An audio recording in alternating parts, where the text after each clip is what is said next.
진정한 예배가 숨쉬는 교회, 주님이 주인 되시는 교회.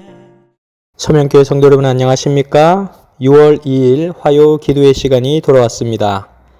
오늘은 태풍 장미의 영향으로 비가 많이 내리고 있습니다. 성도님들 각 가정에 비로 인한 피해가 없게 되기를 바라겠습니다. 오늘은 다니엘서 강의 두 번째 시간으로 다니엘서 1장의 전반부 부분을 다루어 보고자 합니다. 전체적으로 다니엘서 1장은 네 가지의 내용으로 나누어 볼 수가 있는데, 첫 번째는 바벨론과 이스라엘의 역사입니다. 두 번째는 사단의 세 가지 음모입니다. 어떻게 사단이 하나님의 백성을 공격하는지, 그 세 가지의 핵심적인 내용이 등장을 합니다. 뜻을 정한 다니엘과 그의 세 친구들은 아주 지혜롭게 그 사단의 세 가지 음모를 뛰어넘게 됩니다. 이제 다니엘서 1장 1절에서 2절에 있는 말씀을 살펴볼 텐데요. 다니엘서는 아주 명확하게 육하 원칙이 기록된 글입니다. 언제, 어디서, 누가, 무엇을, 어떻게, 왜 했나 라고 하는 질문에 대하여 명확하게 그 내용을 기술하고 있습니다. 유다 왕 여호야김이 위에 있은 지 3년에 바벨론 왕 느부갓네살이 예루살렘에 이르러 그것을 에워쌌더니 주께서 유다 왕 여호야김과 하나님의 전 기구 얼마를 그의 손에 붙이심에 그가 그것을 가지고 신할 땅 자기 신의 묘에 이르러 그 신의 보고에 두었더라. 지금 들어보신 바와 같이 다니엘서 1장 1절에서 2절에는 육하 원칙이 명확하게 드러나 있습니다. 육하 원칙 하에 드러난 아주 명확한 내용 가운데 우리는 남방왕과 북방 이스라엘의 왕들의 계보를 살펴볼 수가 있는데, 북방 이스라엘에는 선한 왕이 하나도 없었고 악한 왕들은 19명이 있었습니다. 남방 유다는 선한 왕이 8명이었고 악한 왕은 12명이었습니다. 그 중에 남방 유다 왕 18대 왕이었던 여호야김이라고 하는 인물이 등장하는 것입니다. 여호야김은 원래 요시아의 둘째 아들이었는데, 아버지 요시아가 무깃도에서 죽자 백성들이 요시아의 넷째 아들 여호아하스를 아버지 대신 왕으로 삼았습니다. 그런데 여호아하스가 즉위한 지 석 달을 치리한 후에 애굽의 바로 느고가 여름에 메소포타미아 출장 기간에 와서 그를 폐위시켜버리고 여호야김을 왕위에 올리는 사건이 터지게 되는 것입니다. 그래서 열왕기하 23장 29절에서 30절 말씀에 보시면 요시야 당시에 애굽 왕 바로 느고가 아수르 왕을 치고자 하여 유브라데 하수로 올라가므로 요시야 왕이 나가서 방비하더니 애굽 왕이 요시야를 무깃도에서 만나 본 후에 죽인지라. 신복들이 그 시체를 병거에 싣고 무깃도에서 예루살렘으로 돌아와서 그 묘실에 장사하니 국민이 요시아의 아들 여호아하스를 데려다가 저에게 기름을 붓고 그 부친을 대신하여 왕을 삼았더라 라고 기록하고 있는 것입니다. 바로 느고가 요시아의 아들 엘리야김으로 그 아비 요시아를 대신하여 왕을 삼고 그 이름을 고쳐 여호야김이라 하고 여호아하스는 애굽으로 잡아갔더니 저가 거기서 죽으니라. 엘리야김은 애굽의 바로 느고에 의해서 왕위에 오른 사람이 되었고, 죄 없는 자를 죽이고 선지자 예레미야를 아주 핍박한 왕입니다. 11년 동안 왕에 있었으면서 그는 매우 악한 왕 중에 하나였습니다.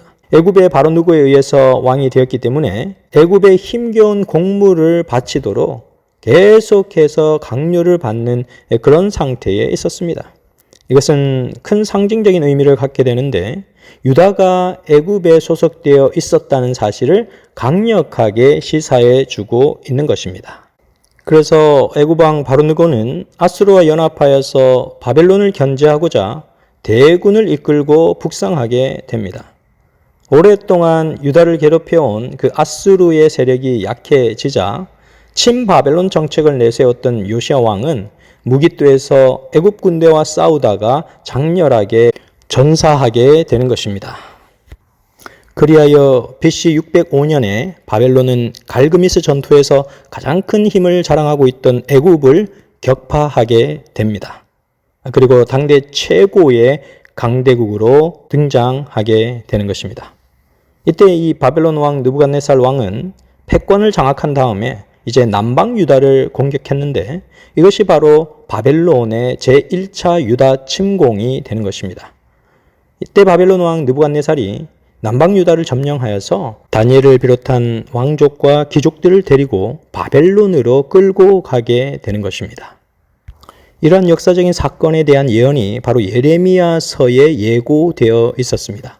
예레미야 46장 2절에는 애굽을 논한 것이니 곧 유다 왕 요시아의 아들 여호야김 제4년에 유브라데 하숫과 갈그미스에서 바벨론 왕 느부갓네살에게 패한 애굽 왕 바롯느거의 군대에 대한 말씀이라. 그리고 열왕기하 24장 7절 말씀입니다. 애굽 왕이 다시는 그 나라에서 나오지 못하였으니 이는 바벨론 왕이 애굽 하수에서부터 유브라데 하수까지 애굽 왕에게 속한 땅을 다 취하였음이더라. 이러한 사실들이 고고학에 의해서 밝혀졌는데 갈그미스 전투에서 바벨론이 승리하였다는 기록이 발굴이 되었습니다. 그 발굴된 토판을 보면 대영제국 박물관에 소장된 이 토판에 보면 바벨론의 느부갓네살이 이집트 군사를 격퇴한 내용을 담고 있습니다. 연대는 BC 605년 카르케미시 전투라고 기록이 되어 있고 시리아를 공격한 내용이 수록되어 있으며 느부갓네살 왕의 등극을 명확하게 보여주는 토판입니다. 그리고 거기에는 느부갓네살 왕의 직명과 이름이 정확하게 기록되어진 바벨론 성의 벽돌도 등장합니다. 자, 그렇다면 여기서 우리가 떠올려 볼 수 있는 하나의 질문은 하나님께서 유다를 왜 바벨론에 넘겨주셨을까라고 하는 것입니다. 첫 번째는 예레미야 선지자를 통해 하나님께서 기별을 주셨지만 이스라엘이 듣지 않았다는 것입니다. 요시아는 친바벨론 정책을 쓰면서 그 말씀을 듣지 않았고 여호야김은 끝까지 애굽과의 동맹을 끊지 않았습니다. 두 번째로 여호야김은 매우 타락하여서 그의 시간을 아주 이기적인 향락에 소비하고 있었기 때문이었습니다. 그래서 하나님께서는 바벨론이라고 하는 새로운 환경을 통해서 하나님의 충성된 종들을 통해 하나님의 빛을 밝히기를 원하셨던 것입니다. 이러한 사실들을 배경으로 해서 다니엘서 1장의 첫 번째 1절과 2절의 내용이 기술되어 있고 그 이후의 내용들이 전개되고 있습니다. 자, 그렇다면 다니엘서 1장에 나타나는 사단의 세 가지 공격 포인트는 무엇인가 라고 하는 것을 살펴보도록 하겠습니다. 첫 번째로 사단이 공격한 것은 교육이었고 두 번째로 사단이 공격한 것은 음식이었습니다. 그리고 세 번째는 창시 계명에 관한 것이었습니다. 사단은 그 시대에도 오늘날에도 동일하게 교육이라고 하는 아이템을 통하여 사람들의 마음을 앗아갑니다. 바벨론의 포로로 잡혀온 다니엘과 세 친구들에게 갈대아 언어, 그리고 문학, 과학, 수학, 철학, 천문학, 점성술 등의 내용들을 배우게 하였습니다. 갈대아 사람들은 360년간 아주 자세한 천문 기록을 남겼으며 그때 벌써 1년을 365일 6시 15분 43초로 계산을 하고 있었는데 최근 기계로 계산해낸 것에 의하면 30분 정도밖에 차이가 나지 않을 정도로 아주 1년이라고 하는 시간을 명확하게 구분을 해 놓았던 것입니다. 사람의 마음은 항상 그 마음속에 들어오는 것으로 결정됩니다. 인풋이 무엇이냐에 따라서 아웃풋이 결정되는 것입니다. 다니엘과 세 친구에게 바벨론의 언어, 문학, 과학, 수학, 철학, 학문, 점성술 등의 학문들이 들어오면서 그들의 사상을 이러한 것들이 차지하게 사단이 만든 것입니다. 그런데 다니엘과 그의 세 친구들은 그러한 학문을 통하여서 그들의 사상이 변질되었을까요? 전혀 그렇지 않습니다. 왜 그렇습니까? 그들은 바벨론의 학문을 배웠지만 그들은 하나님의 말씀으로 그 모든 것들을 조절할 수 있는 능력을 갖고 있었기 때문이었습니다. 선지자왕 484페이지에 보게 되면 3년 동안 히브리 청년들은 갈대아 사람의 학문과 방언을 습득하기 위하여 연구하였다. 이 기간에 그들은 하나님께 대한 충성을 굳게 하였고 끊임없이 그분의 능력에 의지하였다라고 기록하고 있습니다. 오늘날 마지막 시대를 살아가는 우리들도 마찬가지입니다. 우리가 진화론적인 가르침과 그 교육에 빠져들지 않기 위해서는 끊임없이 기도하며 하나님의 섭리와 그분의 뜻을 추구해야 하는 것입니다. 교회 증언 5권 29페이지에는 이렇게 기록을 하고 있습니다. 부모들은 세상에 대하여는 적게 연구하고 그리스도에 대하여는 더 많이 연구해야 한다. 그들은 세상의 습관과 유행을 본받기 위해서는 노력을 보다 더 적게 하고 하나님의 형상을 본받아 그들의 자녀들의 마음과 품성을 형성시키는 데는 더 많은 시간과 노력을 바쳐야 한다라고 기록하고 있습니다. 교육이라고 하는 것이 이루어지는 가장 첫 번째 장소는 가정이고 또 그 부모들에 의하여 교육이 이루어지게 됩니다. 그러므로 부모들은 더 많은 시간을 자녀들과 함께 보내며 자녀들이 하나님을 바라볼 수 있도록 끊임없이 동기부여를 하고 함께 기도해야 하는 것입니다. 그래서 교회 증언 5권 29페이지에는 이렇게 기록하고 있습니다. 그런 다음에 그들은 순결한 도덕성과 고상한 목적으로 강하게 된 아들과 딸들을 보내어 유용하고 신뢰받는 위치를 감당할 수 있게 해줄 교육을 받게 할 수 있다라고 기록하고 있습니다. 다니엘과 그의 세 친구들이 비록 바벨론이라고 하는 위험천만한 장소에 놓이게 되었지만 그들이 신앙의 순결성을 잃지 않고 하나님을 바라보며 믿음으로 승리한 경험들을 자주 자녀들에게 일러주게 되시기를 간절히 바랍니다. 두 번째로 사탄이 하나님의 백성을 공격하기 위한 그 공격 포인트는 음식이라는 것이었습니다. 다니엘서 1장 5절에는 이렇게 기록이 되어 있습니다. 또 왕이 지정하여 자기의 진미와 자기의 마시는 포도주에서 그들의 날마다 쓸 것을 주어 3년을 기르게 하였으니 이는 그 후에 그들로 왕의 앞에 모셔서게 하려 함이었더라.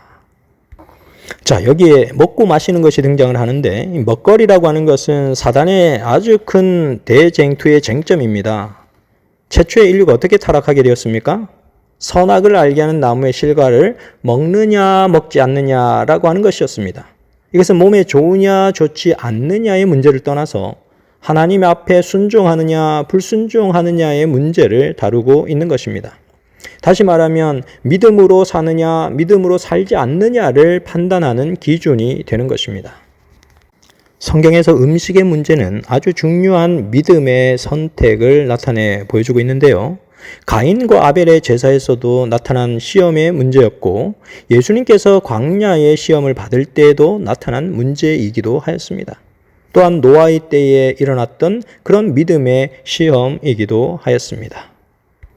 그래서 선지자왕 481페이지에 보게 되면 느부갓네살 왕이 어떻게 히브리 청년들을 바벨론화 시켜서 그들의 일꾼으로 사용할지에 대한 그런 기대치를 기록해 놓았습니다. 왕은 히브리 청년들에게 저희 믿음을 포기하고 우상을 숭배하도록 강요하지 아니하고 이 일이 서서히 이루어지기를 바랐다라고 기록하고 있습니다.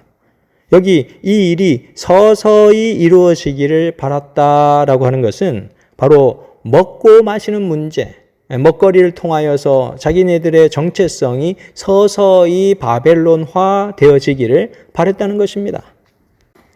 그래서 선지자왕 481페이지에 보게 되면 그들은 왕의 식탁에서 나오는 음식을 먹고 술을 마시도록 되어 있었다. 그러나 왕의 식탁에서 나오는 음식은 우상 숭배에 바쳐졌던 것이므로 이것을 먹는 자는 바벨론 신들에게 충성을 표하는 것으로 생각될 것이었다라고 기록합니다. 그래서 그런 것을 이미 이해하고 있었던 다니엘과 그의 세 친구들은 거기에 전혀 굴복하지 않는 모습을 보여줍니다. 선지자왕 481페이지에는 이렇게 기록을 하고 있습니다. 여호와께 대한 충성심이 다니엘과 그 동무들로 하여금 그 같은 충성을 표하는 데 가담하는 것을 금하였다. 그 음식을 먹는 채 하고 그 술을 마시는 채 하는 것이라도 그들의 신앙을 부인하는 것이 될 것이었다. 그렇게 하는 것은 이교를 옷 입는 것이 되고 하나님의 율법의 원칙을 모욕하는 일이 될 것이었다. 그런데 다니엘과 그의 세 친구들은 어렸을 때부터 어떤 교육을 받고 자라났습니까? 그들은 먹고 마시는 문제에 있어서 엄격하게 절제된 습관을 훈련받고 자라났습니다. 선지자왕 481페이지에는 이렇게 기록을 하고 있습니다. 다니엘과 그 동무들은 저희 부모들로부터 엄격히 절제하는 습관에 대한 훈련을 받았다. 그들은 하나님께서 그들의 가능성에 대하여 문책하실 것이며 결코 그들의 능력을 위축시키거나 약화시키지 말아야 한다는 가르침을 받았다. 이 교육이 다니엘과 그 동무들로 하여금 바벨론 궁정의 부도덕한 가마 중에서도 자신들을 지키게 하는 방편이 되었다라고 기록하고 있습니다. 다니엘과 그의 세 친구들이 어렸을 때 교육받은 그 교육의 힘이 사탄의 공격을 이겨내는 모습을 우리는 볼 수가 있습니다. 그들은 하나님께 인정받는 것과 하나님께서 그들을 귀중하게 여긴다는 사실을 굳게 신뢰하고 있었습니다. 우리의 자녀들도 그런 믿음의 확신을 가지고 자라나게 되기를 간절히 소망합니다. 선지자왕 482페이지에 보시면 이렇게 기록이 되어 있습니다. 다니엘은 주저하지 아니하였다. 그에게는 하나님께 인정받는 것이 세상에서 가장 강한 군주의 총애를 받는 것보다 더욱 귀중했고 생명 그 자체보다 귀중했다. 그는 결과야 어찌 되었든지 그의 성실에 굳게 서기로 결심하였다. 다니엘은 뜻을 정하여 왕의 진미와 그 마시는 포도주로 자기를 더럽히지 아니하리라고 하였다라고 기록하는 것입니다. 교육 57페이지에 보게 되면 인류의 가장 큰 결핍은 인물의 부족이다. 그 인물이란 매매되지 않는 사람, 심령이 진실하고 정직한 사람, 죄를 그대로 죄라고 부르기를 두려워하지 않는 사람, 마치 나침반의 바늘이 틀림없이 남북을 가리키듯이 양심이 그 의무에 충실한 사람, 비록 하늘이 무너질지라도 옳은 일을 위하여 굳게 서는 그런 사람들이다 라고 기록합니다. 다니엘과 그의 세 친구들이 이런 원칙을 가지고 그 시대에 하나님께서 쓰시는 위대한 인물들이 되었던 것처럼 우리 서면교회 모든 청년들이 하나님께서 쓰시는 마지막 시대의 인물들이 되기를 간절히 소망합니다. 이제 사단의 세 번째 공격 포인트인데요. 그것은 창시 계명입니다. 다니엘서 1장 6절에서 7절 말씀을 보시면 그들 중에 유다 자손 곧 다니엘과 하나냐와 미사엘과 아사랴가 있었더니 환관장이 그들의 이름을 고쳐 다니엘은 벨드사살이라 하고 하나냐는 사드락이라 하고 미사엘은 메삭이라 하고 아사랴는 아벳느고라 하였더라. 여기에서 바로 다니엘과 그의 세 친구들을 계명시켜버린 장면이 나타나는데 이것은 한 사람이 가진 그의 정체성을 바꿔버리는 것입니다. 이름을 바꾼다고 하는 것은 그가 가진 고유의 정체성을 바꾸어 버리는 것입니다. 다니엘의 이름의 뜻은 하나님은 나의 재판장이시다라는 뜻이고 하나냐의 이름의 뜻은 하나님은 은혜로우시다라는 뜻입니다. 그리고 미사엘의 이름의 뜻은 누가 하나님께 속하였나라는 뜻이고 아사랴의 이름의 뜻은 여호와께서 도우신다라는 뜻입니다. 그러니까 이들의 이름 자체가 여호와 하나님께 모두 의탁되어 있는 모습을 보게 되는 것입니다. 그런데 창시 계명이 된 그들의 이름은 완전히 바벨론 신에게 의탁되어 있는 모습을 보게 되는 것입니다. 벨드사살이라고 하는 이름은 벨이 그의 생명을 보호할 것이다. 사드락이라고 하는 이름은 월신을 경배하는 자라는 뜻입니다. 그리고 메삭이라고 하는 이름은 포도주의 신에게 몸 바쳐진 자라는 뜻이고 아벳느고라는 뜻은 나부신의 종이라는 뜻입니다. 그러니까 모두 이 다니엘과 그의 세 친구들이 바벨론의 신들에게 예속된 모습을 보게 되는 것입니다. 선지자왕 481페이지에는 이렇게 기록을 하고 있습니다. 그들에게 우상숭배의 의미를 가진 이름을 지어주고 날마다 우상숭배의 풍습을 가까이 접촉하게 함으로써 이교 예배의 유혹적인 의식에 감화를 받아 그들로 하여금 저희 민족의 신앙을 버리고 바벨론 사람의 예배에 연합케 하고자 했다라고 기록하는 것입니다. 이러한 사단의 집요한 공격 속에서도 다니엘과 그의 세 친구들은 살아남게 되었을 뿐만 아니라 그 바벨론의 모든 악한 영향력을 뛰어넘어 하나님의 뜻을 드러내는 믿음의 백성들이 된 것입니다. 다니엘서 1장 17절 말씀은 하나님의 최종적인 승리를 선포하고 있는데 이 말씀을 보시면 하나님이 이 네 소년에게 지식을 얻게 하시며 모든 학문과 재주에 명철하게 하신 외에 다니엘은 또 모든 이상과 몽조를 깨달아 알더라 라고 기록하고 있습니다. 하나님께서는 하나님의 뜻에 굴복하는 사람들의 믿음을 통해 하나님께서 이루시고자 하시는 궁극적인 목표를 이루시는 분이십니다. 사랑하는 서명교회 성도 여러분, 다니엘과 그의 세 친구들처럼 여러분들이 어떤 환경에 놓여 있게 될지라도 하나님을 바라보며 하나님께서 주신 기별을 여러분들의 삶의 기초로 삼게 되시기를 간절히 바랍니다. 하나님께서는 하나님을 향하여 뜻을 정한 사람들을 통하여 하나님의 계획을 이루어 가십니다. 여러분과 제가 그 하나님의 놀라운 계획에 쓰임받는 주의 백성들이 되시기를 간절히 소망하면서 오늘 말씀을 줄이도록 하겠습니다. 사랑의 불꽃이 활짝 피어나 날마다 사랑에 빠지는 교회 주께서